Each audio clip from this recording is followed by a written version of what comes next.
నమస్కారం ఘంటారావానికి స్వాగతం. ముందుగా ప్రధానాంశాలు. దస్తావేజుల రిజిస్ట్రేషన్లకు రేపటి నుంచి స్లాట్ బుకింగ్. ప్రయోగాత్మకంగా 22 సబ్ రిజిస్ట్రార్ కార్యాలయాల్లో అమలు.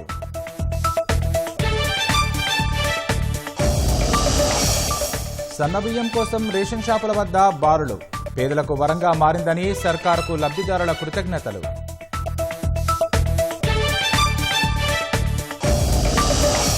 మహబూబాబాద్, ములుగు జిల్లాల్లో వడగండ్ల వాన బీభత్సం.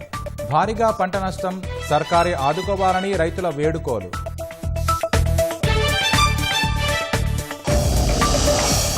కామారెడ్డి కల్తీ కల్లు ఘటనలో అంతకంతకు పెరుగుతున్న బాధితులు. మరో 15 మందికి అస్వస్థత. ముగ్గురి పరిస్థితి విషమం.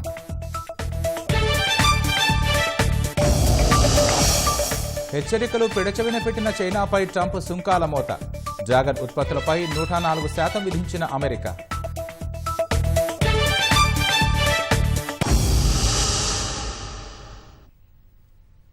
రాష్ట్రంలో రేపటి నుంచి ముందస్తుగా స్లాట్ బుక్ చేసుకుని రిజిస్ట్రేషన్లు చేసుకునే ప్రక్రియ ప్రారంభం కాబోతోంది. 144 సబ్ రిజిస్ట్రార్ కార్యాలయాలు ఉండగా 22 చోట్ల ప్రయోగాత్మకంగా కొత్త విధానం అమలు చేయనున్నారు. ప్రజలు తమకు అనుకూలమైన తేదీల్లో స్లాట్ బుక్ చేసుకుని నిర్దేశించిన సమయానికి వచ్చి రిజిస్ట్రేషన్ పూర్తి చేసుకోవచ్చని రెవెన్యూ శాఖ మంత్రి పొంగులేటి శ్రీనివాసరెడ్డి ప్రకటించారు. రాష్ట్రంలో దస్తావేజుల రిజిస్ట్రేషన్ ప్రక్రియను సులభతరం చేయడానికి సర్కార్ చర్యలు చేపట్టింది. గంటల తరబడి నిరీక్షించే పని లేకుండా కేవలం 10 నుంచి 15 నిమిషాల వ్యవధిలోనే రిజిస్ట్రేషన్ పూర్తయ్యేలా స్లాట్ బుకింగ్ విధానాన్ని అమల్లోకి తేనుంది. రాష్ట్ర వ్యాప్తంగా 144 సబ్ రిజిస్ట్రార్ కార్యాలయాలు ఉండగా తొలి దశలో ప్రయోగాత్మకంగా 22 సబ్ రిజిస్ట్రార్ కార్యాలయాల్లో రేపటి నుంచి స్లాట్ బుకింగ్ విధానాన్ని అమల్లోకి తీసుకురాబోతున్నామని రెవెన్యూ శాఖ మంత్రి పొంగులేటి శ్రీనివాసరెడ్డి వెల్లడించారు. ఆజంపుర, చిక్కడపల్లి, సదాశివపేట, కుత్బుల్లాపూర్, వల్లభనగర్, శంషాబాద్, సరూర్నగర్, చంపాపేట్, రామగుండం, కూసుమంచి, ఖమ్మం, మేడ్చల్, మహబూబ్ నగర్ జిల్లా రిజిస్ట్రేషన్ ఆఫీసులు, జగిత్యాల, నిర్మల్, వరంగల్ ఫోర్ట్, వరంగల్ గ్రామీణం, కొత్తగూడెం, ఆర్మూర్, భువనగిరి, చౌటుప్పల్, నాగర్ కర్నూల్ సబ్ రిజిస్ట్రార్ కార్యాలయాల్లో స్లాట్ బుకింగ్ సేవలు అందుబాటులోకి రానున్నాయి.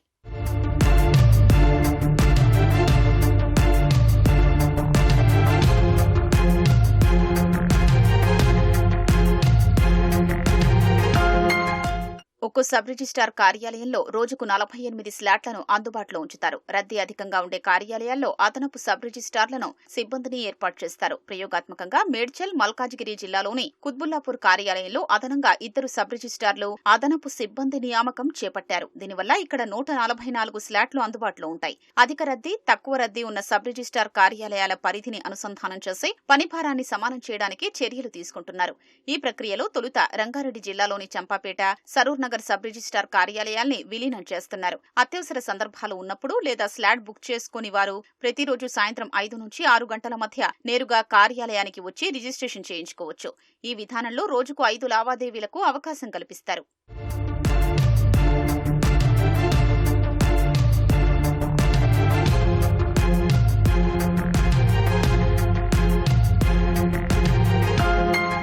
రిజిస్ట్రేషన్ చేయించుకునేవారు ఇతరులపై ఆధారపడకుండా సొంతంగా దస్తావేజుల్ని తయారు చేసుకోవడానికి వెబ్సైట్లో ఒక మాడ్యూల్ని ప్రవేశపెడుతున్నారు.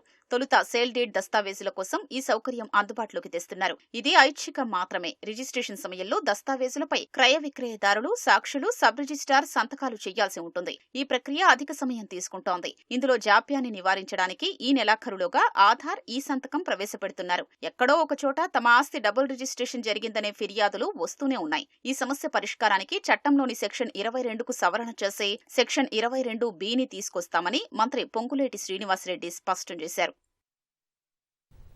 ఏఐసీసీ సమావేశాల కోసం గుజరాత్లోని అహ్మదాబాద్ వెళ్లిన ముఖ్యమంత్రి రేవంత్ రెడ్డి సబర్మతి ఆశ్రమాన్ని సందర్శించారు. మహాత్మా గాంధీకి నివాళి అర్పించిన రేవంత్ స్వాతంత్ర ఉద్యమంలో గాంధీ సేవలను గుర్తు చేసుకున్నారు. ఆశ్రమంలో గాంధీ వాడిన చరఖాను తిప్పి రాట్నంపై నూలు వడికారు. కాంగ్రెస్ పార్టీ గాంధేయవాద సిద్ధాంతాలకు కట్టుబడి ఉన్నట్లు ఉప ముఖ్యమంత్రి భట్టి విక్రమార్క స్పష్టం చేశారు. ఎన్నో ప్రయాసాలకు వచ్చి సాధించిన స్వరాజ్యం ఇప్పుడు బీజేపీ వల్ల ప్రమాదంలో పడిందని ఆందోళన వ్యక్తం చేశారు.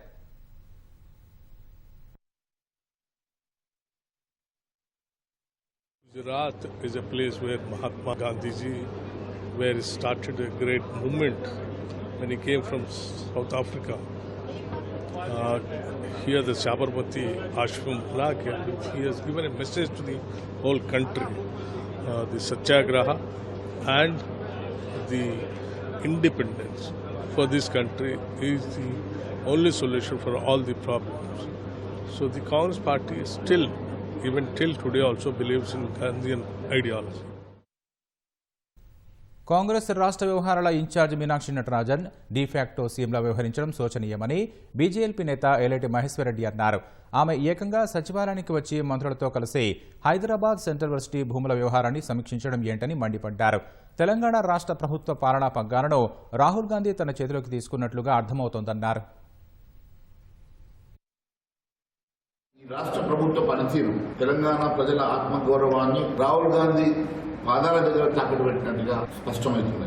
రేవంత్ రెడ్డి ముఖ్యమంత్రిగా ఇంట్లో ఉంటే ఢిల్లీ నుంచి వచ్చిన దూత ఇన్ఛార్జ్ పేరు మీద ఈరోజు రాజ్యాంగేతర శక్తిగా సెక్రటేరియట్ లో రివ్యూ చేయడం అనేది ప్రజాస్వామ్య చరిత్రలో ఏ రోజు చూడనటువంటి ఘటన. మంత్రులు రివ్యూ చేయలేరా? స్టేట్మెంట్ ఇచ్చి అక్కడ ఉన్నటువంటి పోలీస్ యంత్రాంగాన్ని విత్డ్రా చేసుకుని విద్యార్థుల కేసుల్ని వెనక్కి తీసుకుని ఈరోజు ముఖ్యమంత్రి చర్యను చెంపపెట్టులాగా ఆయన తీసుకున్న నిర్ణయాన్ని ప్రజాస్వామ్య వ్యతిరేకంగా జరిగినటువంటి సంఘటన చాలా బాధాకరంగా ఉన్నది. ఈరోజు ఏ స్థాయిలో మీనాక్షి నటరాజన్ ఈరోజు సెక్రటరీ వెళ్లారో, మంత్రులు రివ్యూ చేశారో, ఏ స్థాయిలో ఈరోజు అధికారులు రివ్యూ చేశారో మరి ముఖ్యమంత్రి గారు ప్రజలకు వివరించాల్సినటువంటి అవసరం ఉంది. సమ్మర్ క్యాంపులో జరిగిన అగ్ని ప్రమాదంలో ఆంధ్రప్రదేశ్ డిప్యూటీ సీఎం పవన్ కళ్యాణ్ చిన్న కుమారుడు మార్క శంకర్కు గాయాలవ్వడంతో ఆయన సింగపూర్ బయలుదేరి వెళ్లారు. అన్న చిరంజీవి, వదిన సురేఖ సైతం పవన్ వెంట సింగపూర్ వెళ్లారు. మార్క శంకర్ కాళ్లు, చేతులకు గాయాలవ్వడంతో పాటు ఊపిరితిత్తుల్లోకి పొగ వెళ్లడంతో వైద్యులు చికిత్స అందిస్తున్నారని, బాలుడి ప్రాణాలకు ఎలాంటి అపాయం లేదని వైద్యులు తెలిపినట్లు పవన్ కళ్యాణ్ వెల్లడించారు. పవన్ అరకు పర్యటనలో ఉండగా ప్రమాదం గురించి తెలిసింది. అయితే తొలుత చిన్న ప్రమాదమే అని అనుకున్నానని, కానీ తన కుమారుడి పక్కనే ఉన్న మరో విద్యార్థిని చనిపోయిందని తెలిసి చాలా బాధ వేసిందని పవన్ తెలిపారు. అధికారిక కార్యక్రమాలన్నీ ముగించుకొని మంగళవారం సాయంత్రం హైదరాబాద్ చేరుకున్న పవన్ అక్కడి నుంచి చిరంజీవి దంపతులతో కలిసి సింగపూర్ బయలుదేరి వెళ్లారు. అరకులో 4 రోజులు పర్యటించాల్సి ఉన్న అగ్ని ప్రమాదం గురించి తెలిసి ఆయన హుటాహుటిన బయలుదేరి వెళ్లారు. తిరిగి వచ్చిన తర్వాత మళ్లీ అరకులో పర్యటిస్తానని పవన్ తెలిపారు. ప్రజాపిత బ్రహ్మకుమారిస్ ఈశ్వరీయ విశ్వవిద్యాలయ అధిపతి రాజయోగిని రతన్ మోహిని దాది అహ్మదాబాద్ ఆసుపత్రిలో మంగళవారం తెల్లవారుజామున తుదిశ్వాస విడిచారు. 101 ఏళ్ల వయసులో ఆమె కన్నుమూశారని, రాజస్థాన్లోని మౌంట్ అబూలో ఉన్న సంస్థ ప్రధాన కార్యాలయానికి పార్థివదేహాన్ని తీసుకురానున్నట్లు బ్రహ్మకుమారిలు ఓ ప్రకటనలో తెలిపారు. రేపు అంత్యక్రియలు జరగనున్నాయన్నారు. దాది రతన్ మోహిని అసలు పేరు లక్ష్మి. ప్రస్తుత పాకిస్తాన్లోని హైదరాబాద్లో 1925లో జన్మించారు. 13 ఏళ్ల వయసులోనే బ్రహ్మకుమారిలో చేరి ఆధ్యాత్మిక మార్గంలో పయనించారు. దేశ విభజన సమయంలో రాజస్థాన్కు వచ్చారు. ఆమె పలు సందర్భాల్లో మొత్తం 70,000 కిలోమీటర్ల పాదయాత్ర చేశారు. బ్రహ్మకుమారుల శిక్షణ కేంద్ర నిర్వాహకురాలిగా దేశవ్యాప్తంగా ఉన్న 4,600 కేంద్రాల్లో సుమారు 46,000 మంది బ్రహ్మకుమారులను తీర్చిదిద్దారు. రతన్ మోహిని దాది మరణంపై రాష్ట్రపతి ద్రౌపది ముర్ము, ప్రధాని మోదీ, తెలంగాణ గవర్నర్ జిష్ణుదేవ్ వర్మ, తెలుగు రాష్ట్రాల ముఖ్యమంత్రులు చంద్రబాబు నాయుడు, రేవంత్ రెడ్డి సంతాపం వ్యక్తం చేశారు. ఆమె మరణం భారతీయ ఆధ్యాత్మికతకు తీరని లోటని వ్యాఖ్యానించారు. సన్నబియ్యం కోసం రేషన్ దుకాణాల వద్ద జనం బారులు తీరుతున్నారు. ఎండను సైతం లెక్క చేయకుండా వరుసలో వేచి ఉంటున్నారు. సన్నబియ్యం తీసుకుని సంతోషంగా ఇళ్లకు వెళుతున్నారు. దొడ్డు బియ్యం తినలేకపోయామని, ఇప్పుడు ఆ కష్టాలు తీరాయని లబ్ధిదారులు ఆనందం వ్యక్తం చేస్తున్నారు. సన్నబియ్యం తినాలన్న నిరుపేదల కలను కాంగ్రెస్ సర్కార్ నెరవేర్చింది. ఉగాది పండుగ రోజు నుంచి ప్రారంభమైన ఈ పథకానికి ప్రజల నుంచి విశేష స్పందన వస్తోంది. రేషన్ కార్డుదారులతో చౌక ధరల దుకాణాలు కిటకిటలాడుతున్నాయి. వరంగల్లో మంత్రి కొండా సురేఖ లబ్ధిదారులకు స్వయంగా బియ్యం అందించారు.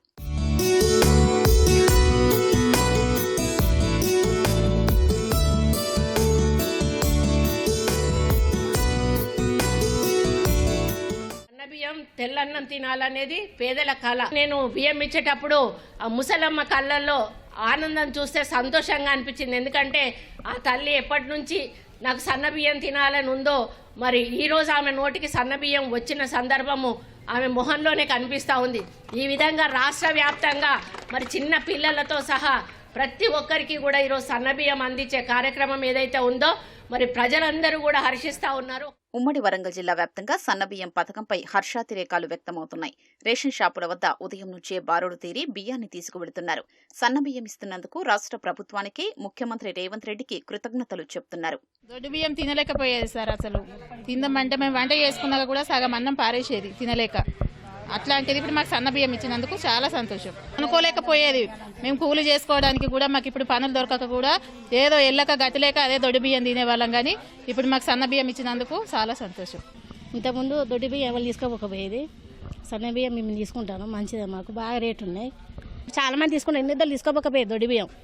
ఇప్పుడు తీసుకుంటారు. బాగా ఇబ్బంది ఉండేది కదా. దొడ్డు బియ్యం అనుకుంటే ఉగ్గు ఉండేది, అన్నం కాకపోయేది. కొన్ని రోజులల్లో అన్నం వండుకొని కూడా పారేసేది. అంటే మెత్తగా అయ్యేది కదా దొడ్డు బియ్యం, చాలా మెత్తగా అయ్యేది. ఇప్పుడు సన్నబియ్యం కొంచెం చాలా మంది సన్నబియ్యం అని ఎగరేసుకుంటారు కత్తాలు. దొడ్డు బియ్యం తినలేకపోయాము. సన్న బియ్యం బాగున్నాయని తీసుకెళ్తానికి వచ్చాము. బాగున్నాయి సార్ బియ్యం. ఇప్పుడు దొడ్డ బియ్యం తినేటోళ్ళు కానీ ఎంత ఖుషిగా, ఎంత ప్రశాంతంగా వీళ్ళు తీసుకొని పోతున్నారు. ఇవాళ నిన్న 2-3 రోజు నుంచి ఇవాళ తీయక ముందు వీళ్ళు రోజు ఎదురు చూస్తున్నారు. ఇప్పుడు షాప్ ఓపెన్ అవుతుంది, ఇప్పుడు మేము సన్న బియ్యం తీసుకుపోతాను అనుకుంటున్నారు. ఎంత ప్రశాంతంగా వీళ్ళు వచ్చి తీసుకుపోతున్నారు. వాళ్ళ అంటే ఇంత హర్షంగా, వాళ్ళు ఇంత ఆనందంగా ఉన్నారంటే ఇప్పుడు లేను దొడ్డు బియ్యం తినేది కానీ ఇప్పుడు సన్న బియ్యం ఉన్నారు. చాలా హ్యాపీగా ఫీల్ అవుతున్నారు. ప్రజాప్రతినిధులు, ఉన్నతాధికారులు నిరుపేదల ఇళ్లల్లో సన్నబియ్యం అన్నం తింటున్నారు. నల్గొండ జిల్లా మాడుగులపల్లి మండలం ఇందుగల గ్రామంలో కలెక్టర్ త్రిపాఠి ఇలా సన్నబియ్యం పథకం లబ్ధిదారు ఇంట్లో భోజనం చేశారు. రాష్ట్ర ప్రభుత్వం పంపిణీ చేస్తున్న సన్నబియ్యం ద్వారా నిరుపేదలకు ఎంతో లబ్ధి చేకూరుతోందని ఆదిలాబాద్ జిల్లా కలెక్టర్ అభిలాష అభినవ్ తెలిపారు. ఖానాపూర్ మండలం తర్లపాడులో లబ్ధిదారు ఇంట్లో కలెక్టర్ సహపంక్తి భోజనం చేశారు.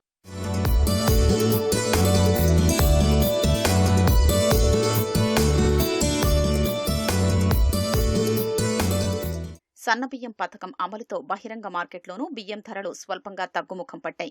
గత నెల చివరి వారంలో క్వింటాకు హోల్సేల్గా కొత్త బియ్యం 5,450 రూపాయలు ఉండగా ప్రస్తుతం 4,960 ధర పలుకుతోంది. క్వింటాకు 500 రూపాయల మేర తగ్గుదల కనిపించింది. ఈ నెలాఖరుకు మరింత ధరలు తగ్గే అవకాశాలు ఉన్నాయని అంచనా వేస్తున్నారు. కామారెడ్డి జిల్లాలో కల్తీకల్లు బాధితుల సంఖ్య అంతకంతకు పెరుగుతోంది. ఇప్పటికే 65 మంది అస్వస్థతకు గురికాగా గాంధారి మండలం గౌరారంలో మరో 15 మంది అనారోగ్యానికి గురయ్యారు. 15 మందిలో 3 పరిస్థితి విషమించడంతో కామారెడ్డి ప్రభుత్వ ఆసుపత్రికి తరలించారు. మరో 6 ప్రైవేటు ఆసుపత్రిలో చేరగా మిగతా వాళ్లు బాన్స్వాడ హాస్పిటల్లో చికిత్స పొందుతున్నారు. మరోవైపు కల్తీకల్లు ఘటనపై ఆబ్కారీ పోలీసులు మొత్తం 23 మందిపై కేసులు నమోదు చేశారు. దుర్కిలో అనుమతి లేకుండా కల్లు డిపో నడిపిస్తున్న ఉడతల సురేందర్ గౌడ్, లక్ష్మణ గౌడ్, ఆకాష్ గౌడ్పై కేసు నమోదు చేశారు. దుర్కి డిపో నుంచి నిందితులు అంకోల్, దామరంచర్కు కల్లు సరఫరా చేసినట్లు గుర్తించారు. కల్లు నమూనాలను సేకరించి హైదరాబాద్ పంపించిన అధికారులు నివేదిక ఆధారంగా తదుపరి చర్యలు తీసుకుంటామని వెల్లడించారు. నార్కోటిక్ అధికారులు సైతం విచారణ చేస్తున్నట్లు సమాచారం. ఆబ్కారీ శాఖకు మద్యం సరఫరా చేసేందుకు 604 కొత్త మద్యం బ్రాండ్ల నుంచి దరఖాస్తులు వచ్చాయి. ఇందులో 331 ఇండియన్ మేడ్ లిక్కర్స్ బ్రాండ్లు కాగా 273 ఫారెన్ లిక్కర్ బ్రాండ్లు ఉన్నాయి. 47 కొత్త కంపెనీల నుంచి 386 దరఖాస్తులు, 45 పాత కంపెనీల నుంచి 218 బ్రాండ్లకు దరఖాస్తులు వచ్చినట్లు ఆబ్కారీ శాఖ తెలిపింది. ఈ ఏడాది ఫిబ్రవరిలో దేశీయ, విదేశీయ మద్యం బ్రాండ్ల కోసం టీజీబీసీఎల్ దరఖాస్తులు ఆహ్వానించింది. ప్రస్తుతం వచ్చిన దరఖాస్తులను పరిశీలించిన తర్వాత కొత్త బ్రాండ్లకు ఆబ్కారీ శాఖ అనుమతి ఇవ్వనుంది. నాగార్జునసాగర్ ప్రధాన డ్యాంపై విధులు నిర్వహిస్తున్న సీఆర్పీఎఫ్ బలగాలను వెనక్కి రావాలని ములుగు బెటాలియన్ అధికారులు ఆదేశాలు జారీ చేశారు. దీంతో డ్యాం వద్ద భద్రతా చర్యల నుంచి సీఆర్పీఎఫ్ బలగాలు వెనక్కి వెళ్లాయి. ప్రస్తుతం నాగార్జునసాగర్ డ్యాం ఏపీ వైపు ఉన్న సీఆర్పీఎఫ్ భద్రతా వలయంలో ఉంది. 2023 నవంబర్ 30 తేదీన అర్ధరాత్రి ఏపీ పోలీసులు డ్యాం 13వ గేటు వరకు తమ స్వాధీనంలోకి తీసుకోవడంతో వివాదం తలెత్తింది. 2023 డిసెంబర్ 1వ తేదీన 2 రాష్ట్రాల మధ్య ఎలాంటి సమస్య రాకుండా డ్యాంపై ఎస్పీఎఫ్ బలగాలను తొలగించి సీఆర్పీఎఫ్ బలగాలను కేంద్రం ఏర్పాటు చేసింది. 15 నెలలుగా సీఆర్పీఎఫ్ బలగాలు 2గా విడిపోయి 13వ గేటు వరకు తెలంగాణ వైపు ఒక బృందం, 13వ గేటు నుంచి ఆంధ్రప్రదేశ్ వైపు మరొక బృందం విధులు నిర్వహిస్తున్నాయి. మంగళవారం నుంచి 234 వైజాగ్ బెటాలియన్ డ్యాం భద్రతా చర్యలను తమ ఆధీనంలోకి తీసుకున్నాయి.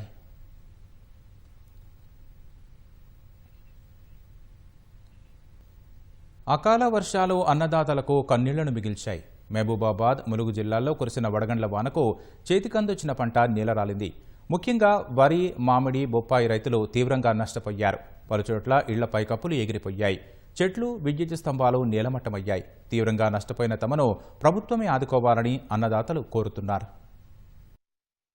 ఉరుములు, మెరుపులు, ఈదురు గాలులతో కురిసిన వడగండ్ల వర్షానికి మహబూబాబాద్ జిల్లా వ్యాప్తంగా వరి, మొక్కజొన్న, బొప్పాయి పంటలు నేలకొరగగా మామిడికాయలు నేలరాలాయి.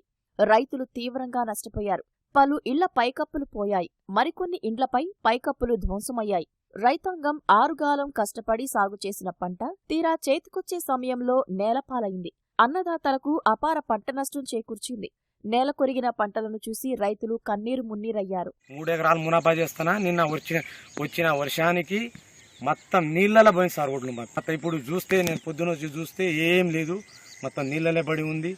చూడండి సార్, మీరు కూడా చూడండి. నేను ఒక హ్యాండ్ క్యాప్ని కాబట్టి నాకు దయచేసి ఈ ప్రభుత్వం నాకు ఆదుకోవాలని నేను ఏడుకుంటున్నా. అకాల వర్షానికి, ఈ గాలి దుమారానికి మొక్కజొన్న కంకి కూడా నేల కొరగడం జరిగింది.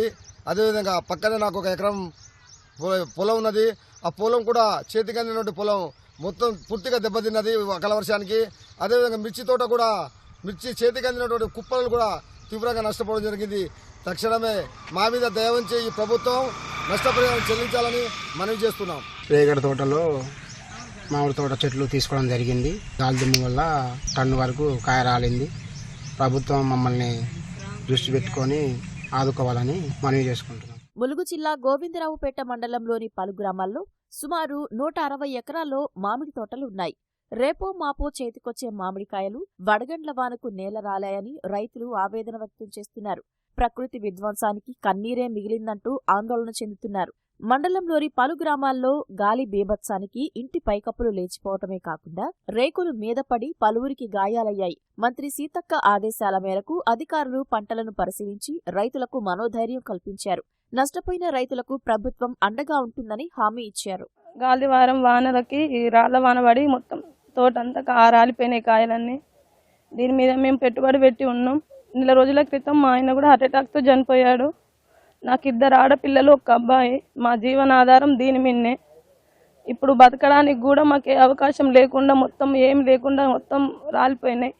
దయచేసి మీరు మమ్మల్ని అర్థం చేసుకొని ఏదైనా సాయం చేస్తారని కోరుకుంటాను ప్రభుత్వం ద్వారా. ఇంకొక వారంలో కాయ కోసి మార్కెట్ కన్నా తరలించి, లేకపోతే ఎవరికైనా అప్పచెప్పి మళ్ళీ పెట్టిన పెట్టుబడిని దగ్గర చేసుకుందాం అన్న క్రమంలో రాత్రి గాలివాన వచ్చి మొత్తం ధ్వంసం చేసి ఆగమాగం చేసింది.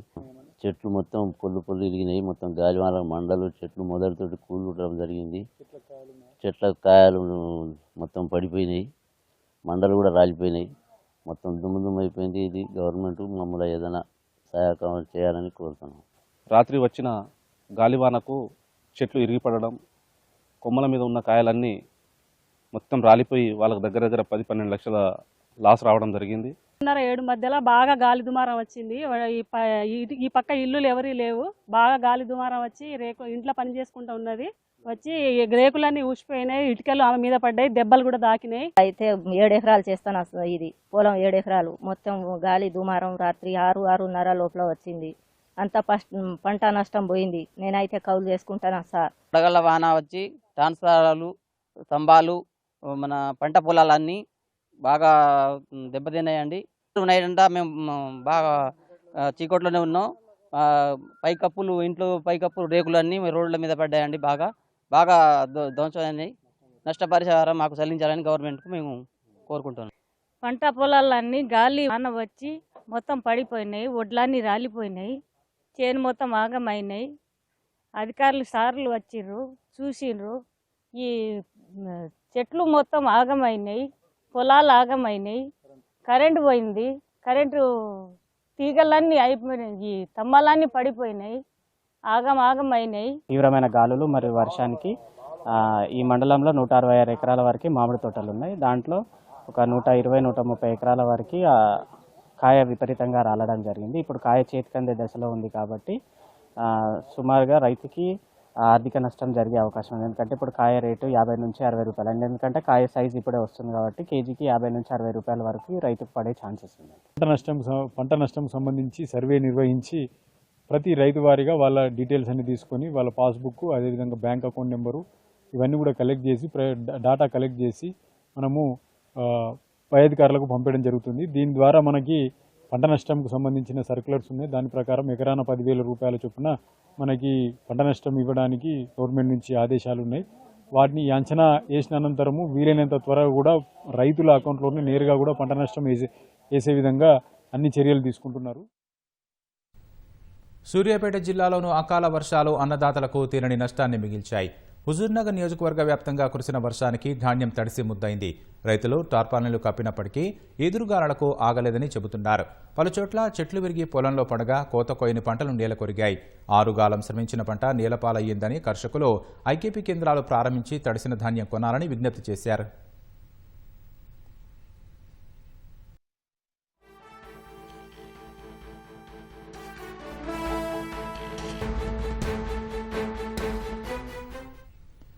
తాజా అంశాన్ని చూస్తున్నాం. హైదరాబాద్ శివారు మొయినాబాద్లోని ఓ ఫామ్ హౌస్లో జరుగుతున్న ముజరా పార్టీపై ఎస్ఓటీ పోలీసులు దాడులు నిర్వహించారు.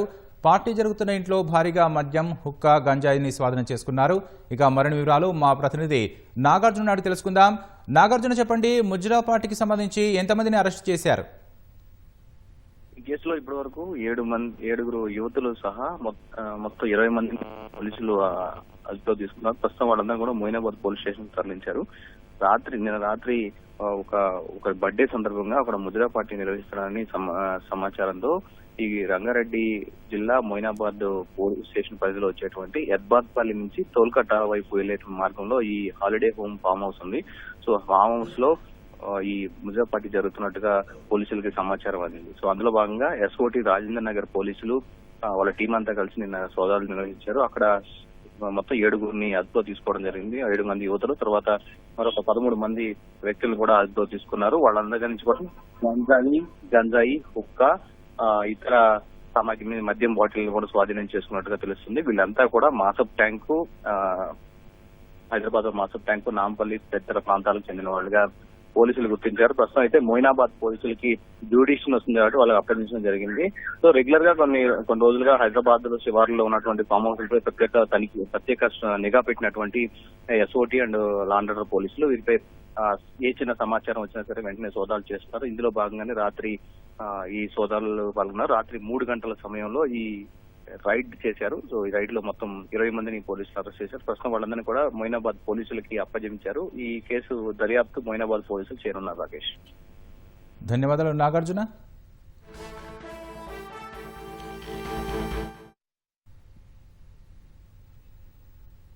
అమెరికా చైనాల మధ్య వాణిజ్య యుద్ధం మరింత ముదిరింది. అగ్రరాజ్యం అధ్యక్షుడు ట్రంప్ చెప్పినట్లుగానే డ్రాగన్పై సుంకాల బాంబులు విసిరారు. తన హెచ్చరికలను చైనా పెడచెవిన పెట్టడంతో తాజాగా ఆ దేశంపై భారీ స్థాయిలో మరోసారి సుంకాలు విధించారు. దీంతో చైనా వస్తువులపై విధించిన సుంకాలు 104% చేరాయి. ఇవాటి నుంచి ఇవి అమల్లోకి రానున్నట్లు ట్రంప్ సర్కార్ వెల్లడించింది. అమెరికా చైనా మధ్య వాణిజ్య యుద్ధం తారాస్థాయికి చేరింది. డ్రాగన్ దేశంపై భారీ సుంకాలతో అగ్రరాజ్యం విరుచుకుపడింది. చైనా వస్తువులపై దిగుమతి సుంకాల్ని ట్రంప్ సర్కార్ 104% పెంచింది. పెంచిన సుంకాలు ఇవాల్టి నుంచే అమల్లోకొస్తాయని శ్వేతసౌధం ఓ ప్రకటన చేసింది. తొలుత ట్రంప్ విధించిన 34% ప్రతీకార సుంకాలకు బదులుగా చైనా కూడా అంతే మొత్తంలో సుంకాలు విధిస్తున్నట్లు ప్రకటించింది. చైనా చర్యపై తీవ్రంగా స్పందించిన ట్రంప్ అదనపు సుంకాల్ని వెనక్కి తీసుకోవాలన్నారు. అందుకు మంగళవారం వరకు గడువిచ్చారు. లేదంటే ప్రతీకార సుంకాల తీవ్రత మరింత పెరుగుతుందని ట్రంప్ గర్జించారు. అందుకు ఏమాత్రం వెరువని చైనా తమ సొంత ప్రయోజనాల్ని కాపాడుకోవడానికి అగ్రరాజ్యానికి వ్యతిరేకంగా చివరి వరకు పోరాడతామని స్పష్టం చేసింది. ఈ ప్రకటన వెలువడిన గంటల వ్యవధిలోనే చైనాపై ప్రతీకార సుంకాల్ని మరో 50% పెంచుతున్నట్లు ట్రంప్ ప్రకటించారు. దీంతో చైనా వస్తువులపై అమెరికా సుంకాలు 104% పెరిగాయి. వారం వ్యవధిలోనే చైనాపై అమెరికా సుంకాలు 10 నుంచి 104% చేరాయి. గత నెల వరకు చైనా నుంచి దిగుమతయ్యే వస్తువులపై అగ్రరాజ్యం 10% సుంకం విధించేది. ఏప్రిల్ 2న చైనాపై ప్రతీకార సుంకాల్ని మరో 34% పెంచడంతో 44% చేరాయి. ఆ తర్వాత మరో 10% నాన్ రెసిప్రోకల్ టారిఫ్ వసూలు చేస్తున్నట్లు శ్వేతసౌధం ప్రకటన చేసింది. దీంతో చైనాపై అమెరికా సుంకాలు 54% పెరిగాయి. తాజాగా ప్రతీకార సుంకాల్ని తగ్గించనందుకు అదనంగా మరో 50% విధించడంతో చైనా వస్తువులపై టారిఫ్లు 104% ఎగబాకాయి.